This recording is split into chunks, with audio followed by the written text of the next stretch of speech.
दोस्तों lucky sir classes में आपका फिर से स्वागत है। आज अपन जो टॉपिक लेंगे वो रहेगा अपन का मेमोरी। कौन सा रहेगा? मेमोरी। और इसके बारे में अपन क्या करेंगे, डिस्कशन करेंगे कि ये क्या होती है, इसके कितने प्रकार होते हैं, तो उसके बारे में अपन डिस्कस करने जा रहे हैं। तो सबसे पहले अपन इसकी ले लेते हैं परिभाषा। क्या ले लेते हैं? परिभाषा। इसका अर्थ समझने के लिए अपन इसकी परिभाषा की विवेचना कर लेते हैं। अब देखिए परिभाषा क्या है। तो मेमोरी, मेमोरी क्या है? एक इलेक्ट्रॉनिक स्थान है। क्या है? एक इलेक्ट्रॉनिक स्थान। इलेक्ट्रॉनिक स्थान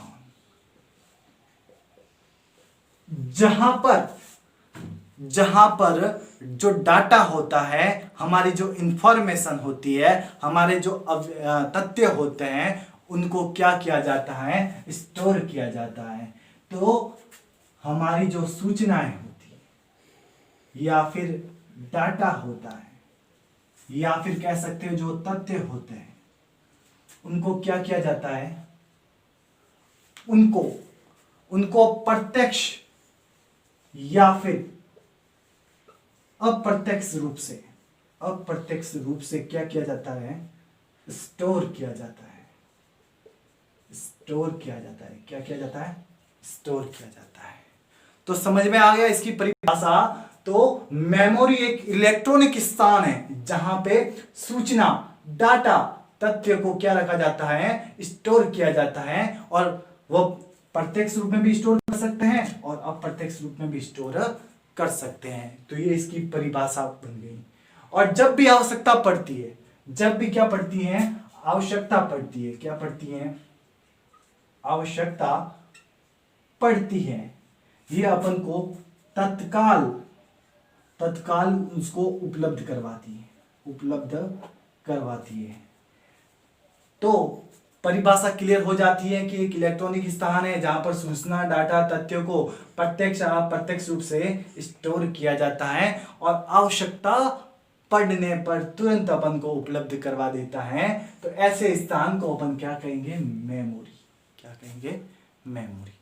पूरी की पूरी परिभाषा आपके क्लियर हो गई होगी। अब अपन पढ़ने जा रहे हैं इसके प्रकार के बारे में। प्रकार के बारे में अभी हम पढ़ने जा रहे हैं। तो इसके प्रकार कौन कौन से हैं? तो ये दो प्रकार की होती है। कितने प्रकार की होती है? दो प्रकार की होती है। एक होती है आंतरिक मेमोरी और एक होती है बाह्य मेमोरी। आंतरिक मेमोरी और बाह्य मेमोरी।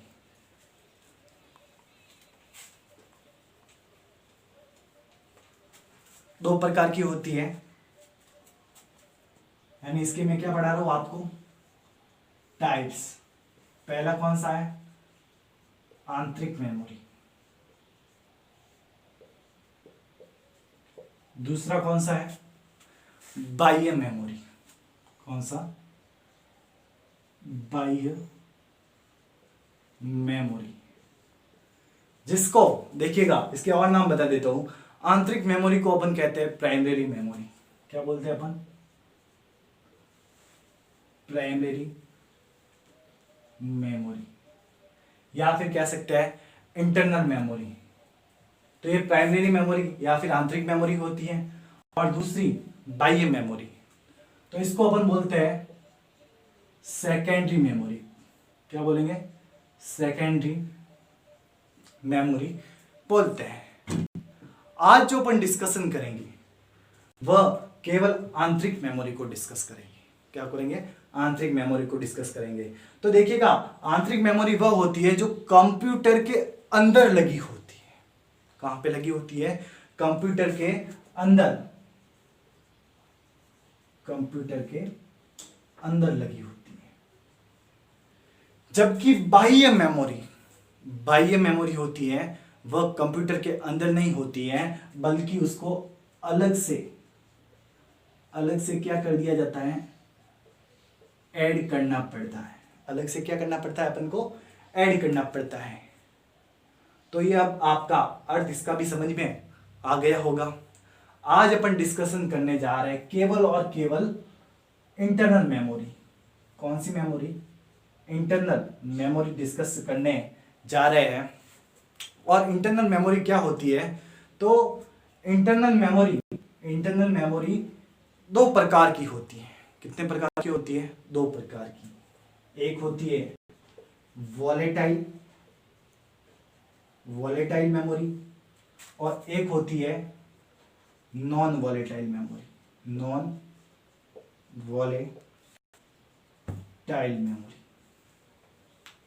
अब आप कहोगे कि ये वॉलेटाइल मेमोरी कौन सी है और नॉन वॉलेटाइल मेमोरी कौन सी है, क्या होती है? तो मैं इसके बारे में थोड़ा बता देता हूं। वॉलेटाइल मेमोरी ऐसी मेमोरी जो कंप्यूटर के अंदर लगी होती है और जैसे ही विद्युत सप्लाई बंद हो जाती है, यानी अपन की लाइट क्या चली जाती है, लाइट क्या हो जाती है? ऑफ हो जाती है। लाइट क्या हो जाती है? ऑफ हो जाती है। तो इसमें जो डाटा होता है या फिर जिस डाटा पे अपन काम कर रहे होते हैं वो डाटा भी क्या हो जाता है? चला जाता है। और उस वो जो डाटा है वह सेव नहीं हो पाता। डाटा सेव नहीं हो पाता। तो ऐसी मेमोरी को बोलते हैं अपन वॉलेटाइल मेमोरी। अब देखिएगा नॉन वॉलेटाइल मेमोरी क्या होती है? तो ऐसी मेमोरी जो लाइट ऑफ हो जाती है, तब हम जिस डाटा पे काम कर रहे होते हैं वह डाटा क्या हो जाता है? सेव हो जाता है। क्या हो जाता है? सेव हो जाता है। तो इसका अर्थ समझ में आ गया होगा। वॉलेटाइल मेमोरी क्या है? तो लाइट चले जाने पर जो अपन का डाटा होता है वो क्या हो जाता है? सेव होता है। तो वो कौन सी है? Volatile memory. और नॉन वॉलेटाइल मेमोरी, तो लाइट चले जाने पर डाटा सेव हो जाता है, उसे अपन बोलेंगे नॉन वॉलेटाइल। तो इसमें तो सेव होता है और वॉलेटाइल में सेव नहीं होता। क्लियर हो गया? अब मैं आपको बताने जा रहा हूं वॉलेटाइल मेमोरी कौन सी होती है और नॉन वॉलेटाइल मेमोरी कौन सी होती है। तो देखिएगा जो वॉलेटाइल मेमोरी है उसके बारे में बता देता हूं पहले। तो वॉलेटाइल मेमोरी अपन की होती है रैम होती है। कौन सी होती है? रैम। अब मैं रैम के बारे में आपको बता देता हूं रैम क्या होती है, तो इसके बारे में अपन डिस्कशन करेंगे। देखिएगा वॉलेटाइल तो बता दिया आपको मैंने रैम, यानी इसकी जो फुल फॉर्म होती है रैंडम एक्सेस मेमोरी। और जो नॉन वॉलेटाइल है इसका उदाहरण ले सकते हैं अपन रोम को। किसको? रोम को। ये वो इटली वाला रोम नहीं है, ये जो रोम है इसकी जो फुल फॉर्म होती है रीड ओनली मेमोरी। आज अपन इसी के बारे में डिस्कशन करेंगे कि रैम क्या है और रोम क्या है। फिर कल का जो वीडियो आएगा उसमें अपन डिस्कशन करेंगे बाह्य मेमोरी, सेकेंडरी मेमोरी। तो अब मैं इसको वापस रब करने जा रहा हूं। आज का अब अपन का जो टॉपिक रहेगा वॉलेटाइल और नॉन वॉलेटाइल, यानी रैम के बारे में और रोम के बारे में। नाम मैंने आपको अभी बता दिया है। रैम का फुल फॉर्म क्या होती है? तो इसकी जो फुल फॉर्म होती है रैंडम एक्सेस मेमोरी। और रोम की क्या होती है? तो इसकी जो फुल फॉर्म होती है वो होती है रीड ओनली मेमोरी। तो अब देखिएगा हम पढ़ने जा रहे हैं पहले रैम। कौन सा? रैम।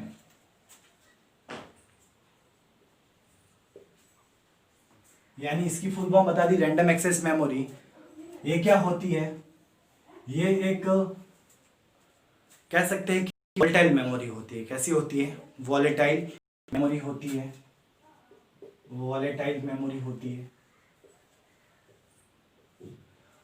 और इसको अपन आसानी से एक्सेस कर सकते हैं, इसी कारण इसको रैंडम एक्सेस मेमोरी कहा जाता है। आज जो कंप्यूटर में ज्यादा यूज में होती है मेमोरी वह रैम होती है। जिसके ऊपर इसकी प्रोसेसिंग डिपेंड करती है। अब इसका डिस्कशन करेंगे इसके टाइप्स के बारे में। इसके टाइप्स के बारे में, ये कितने प्रकार की होती है रैम। तो रैम सामान्यतः दो प्रकार की होती है। पहली होती है, एक तो होती है statics memory, statics RAM memory, RAM memory. और दूसरी होती है डायनेमिक, डायनेमिक रैम मेमोरी। तो अपन इसी के बारे में आज डिस्कशन करेंगे कि स्टैटिक्स रैम मेमोरी क्या होती है और कह सकते हैं कि ये डायनेमिक रैम मेमोरी क्या होती है, इसके बारे में अपन पढ़ेंगे। तो अब देखिएगा, स्टैटिक्स, स्टैटिक्स का मतलब क्या हुआ, स्थिर। क्या होता है, स्थिर। तो ये मेमोरी कैसी होती है, स्थिर होती है। कैसी होती है, स्थिर होती है। और इसमें क्या होती है कि इसको बार बार स्थिर होती है, तो इसको बार बार रिफ्रेश करने की जरूरत नहीं पड़ती है। क्या करनी पड़ती है, रिफ्रेश करने की जरूरत नहीं पड़ती है। उसी प्रकार कह सकते हो कि ये जो मेमोरी है बहुत ही तेज गति वाली होती है। कैसी होती है, बहुत ही तेज गति वाली होती है। बहुत ही क्या होती है, तेज गति वाली होती है। तो ये मैंने आपको बता दिया कि ये एक तो क्या है, एक तो इसको स्थिर होती है, देख लीजिएगा कि रिफ्रेश करने की इसको जरूरत नहीं पड़ती है। उसी प्रकार ये क्या होती है, तेज होती है। क्या होती है, तेज होती है।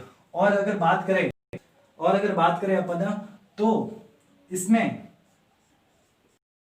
ट्रांजिस्टर लगे होते हैं। क्या लगे होते हैं, ट्रांजिस्टर लगे होते हैं। और एक अपन की जो क्रैश मेमोरी आती है, क्या है, क्रैश मेमोरी है, वह इसी का एग्जांपल है। कौन सा, स्टैटिक मेमोरी। तो स्टैटिक मेमोरी का टॉपिक क्लियर हो जाता है कि ये हमेशा कैसी रहती है, स्थिर रहती है। इसके कारण इसको रिप्लेस करने की जरूरत नहीं पड़ती है और ये बहुत ही तेज होती है। और कह सकते हैं कि इसको मापने के लिए इसकी जो स्पीड मापने के लिए इसकी जो कैपेसिटी है वो किसमें मापी जाती है, एमबी में मापी जाती है। किसमें मापी जाती है, एमबी में मापी जाती है। और इसमें ट्रांजिस्टर लगे होते हैं। क्या लगे होते हैं, ट्रांजिस्टर लगे होते हैं। और ये कैश मेमोरी होती है। Cache memory statics RAM memory का एक उदाहरण है। अब अपन पढ़ने जा रहे हैं डायनेमिक रैम मेमोरी क्या होती है। डायनेमिक रैम मेमोरी क्या होती है, तो डायनेमिक रैम मेमोरी कह सकते हैं कि ये गतिशील होती है। डायनेमिक होती है यानी गतिशील होती है। कैसी होती है, गतिशील होती है। और गतिशील होने के कारण इसको बार बार रिप्रेस करने की जरूरत पड़ती है। रिप्रेस करने की जरूरत पड़ती है। और ये कैसी होती है, स्लो होती है। लेकिन इसकी जो कैपेसिटी है, क्या है, कैपेसिटी है, वो किसमें मापी जाती है, जीबी में मापी जाती है। उसी प्रकार कह सकते हो कि इसमें ट्रांजिस्टर तो यूज में होता ही है, ट्रांजिस्टर तो यूज में होता ही है, साथ साथ में इसमें कैपेसिटर भी लगा होता है। क्या लगा होता है, कैपेसिटर भी लगा होता है। इसमें केवल ट्रांजिस्टर लगा होता था, जबकि इसमें कैपेसिटर और ट्रांजिस्टर दोनों लगे होते हैं। अब मैं इसको थोड़े इसके टाइप्स के बारे में बता देता हूँ। इसके भी टाइप्स होते हैं। कौन कौन से टाइप्स होते हैं यहीं पे मैं बता देता हूँ। तो एक होता है HD RAM, HD RAM, HD RAM. एक होता है इसका, कह सकते हो कि रैम्बोस डायनेमिक रैम। और एक इसका टाइप्स है फेरो रैम्स, एफी रैम्स, एफी रैम्स। तो इसके तीन टाइप्स मैंने बता दिया है। किसके, डायनेमिक्स के। एक तो है एचडी रैम्स, एचडी रैम्स। कौन सा, एचडी रैम्स, यानी आप मेमोरी वगैरह देखते हो ना, वो एचडी रैम्स है। अब देखिएगा एचडी रैम्स की फुल फॉर्म क्या होती है, केवल इसमें फुल फॉर्म बता देता हूं। तो कह सकते हो कि synchronous dynamic random access memory, इसकी फुल फॉर्म होती है। उसी प्रकार देखो आरडी रैम क्या होता है, तो रैम्बोस डायनेमिक रैंडम एक्सेस मेमोरी। उसी प्रकार देखो एफई रैम्स की फुल फॉर्म क्या होती है, तो ferroelectric random access memory. तो ये अपन ने स्टैटिक्स मेमोरी के बारे में पूरा पढ़ लिया, डायनेमिक मेमोरी के बारे में पढ़ लिया। अब अपन जो पढ़ने जा रहे हैं, क्योंकि अपन का जो वॉलेटाइल वाला पूरा हो गया, वॉलेटाइल वाला अपन का पूरा हो गया, अब अपन का जो टॉपिक रहेगा वो कौन सा रहेगा, नॉन वॉलेटाइल। कौन सा, नॉन वॉलेटाइल। अब नॉन वॉलेटाइल क्या है, इसके बारे में मैं आपको थोड़ा डिस्कशन करके बता देता हूं। ये अभी जो अपन ने पढ़ा वो कौन सा था, वॉलेटाइल था। अब अपन डिस्कशन करने जा रहे हैं नॉन वॉलेटाइल। नॉन वॉलेटाइल और नॉन वॉलेटाइल कौन है, रोम। कौन सी है, रोम। और ये कैसी है, नॉन वॉलेटाइल है, नॉन वॉलेटाइल। नॉन वॉलेटाइल यानी इसकी फुल फॉर्म क्या है, रीड ओनली मेमोरी। ये इसकी क्या होती है, फुल फॉर्म होती है। यानी कह सकते हैं कि इसमें केवल और केवल डाटा को केवल रीड किया जा सकता है, केवल और केवल रीड किया जा सकता है, एडिट नहीं किया जा सकता, एडिटर नहीं किया जा सकता। अब देखो मैं आपको रोम के मैं आपको टाइप्स बताने जा रहा हूं। टाइप्स इसके क्या क्या होते हैं, तो इसके टाइप्स में पहले देखिएगा, पहला मैं बता देता हूं आपको, पी रोम। कौन सा होता है, पी रोम। पी रोम का मतलब क्या होता है, तो पी रोम का मतलब होता है programmable random access read only memory. Programmable random read only memory. Programmable read only memory इसकी फुल फॉर्म होती है। इसमें जो डाटा कब डाला जाता है, तो इसमें डाटा केवल एक बार डाला जाता है। और कब डाला जाता है, जब इसका निर्माण किया जाता है। जब इसका निर्माण किया जाता है, मैन्युफैक्चरिंग की जाती है, उसी समय इसमें क्या किया जाता है, डाटा को ऐड कर लिया जाता है। तो इसको कहेंगे अपन पी रोम कहेंगे। क्या बोल कहेंगे, इसको पी रोम कहा जाएगा। उसी प्रकार इसका जो दूसरा टाइप्स है वह है ईपी रोम। ईपी रोम, तो ईपी रोम की जो फुल फॉर्म होती है वो होती है इलेक्ट्रिकल प्रोग्रामेबल रोम। इलेक्ट्रिकल प्रोग्रामेबल रोम, यानी कह सकते हो कि इसमें जो डाटा है उस डाटा को केवल लेजर किरणों के माध्यम से हटा सकते हैं। लेजर जो किरणें होती हैं उस किरणों के माध्यम से क्या कर सकते हैं, उसको हटा सकते हैं। तो देखिएगा इसकी एक ही विशेषता है कि इसमें जो डाटा है वो लेजर किरणें होती है, उस लेजर किरणों के माध्यम से उस डाटा को हटाया जा सकता है। और तीसरी अपन की जो रोम होती है वह क्या होती है, तो ईपी रोम, यानी erasable electronical programmable read only memory. वापस इसकी full form, erasable electrical programme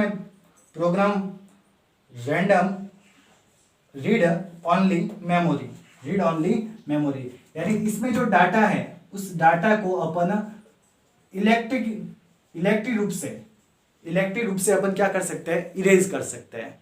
तो ये कौन सी कहलाएगी, ईपी रोम।